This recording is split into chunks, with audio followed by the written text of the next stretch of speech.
it was just about, well, it's a courtesy call by the acting ambassador on Tareq Rahman Shah, মানে বাংলাদেশের প্রধান বিরোধী দলীয় নেতা হিসাবে ওনার একটা কার্টাসি কল। স্বাভাবিকভাবে কূটনৈতিক মহলে বা আগাম বাংলাদেশ এখন ইলেকশনের পথে, তো ওনাকে বাবা হচ্ছে যে উনি প্রধানমন্ত্রী নির্বাচিত হবেন, তো ওনার সাথে মত বিনিময় করার আগ্রহ এখন অনেক মানে কূটনীতিকদের আছে।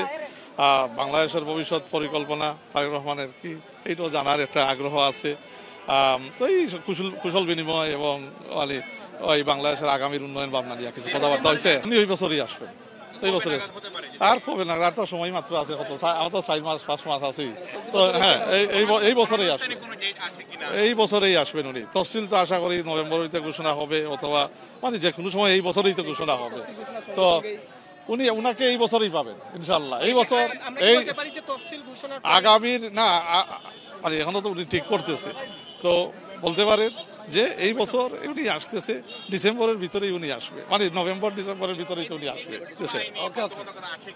না, মানে এখানে কোনো তেমন বাধ্যকতা নাই। এখানে পলিটিক্যাল সিকিউরিটি কিছু সেন্সিটিভিটি আছে, যেহেতু উনি একজন মানে প্রধান মানে দলের রাজনৈতিক নেতা, আগামীতে ভবিষ্যতে প্রধানমন্ত্রীও হওয়ার চান্স খুব বেশি। স্বাভাবিকভাবে ওনাকে ঘিরে একটা সিকিউরিটির ব্যাপার আছে, তো এটা রাষ্ট্রের দায়িত্ব।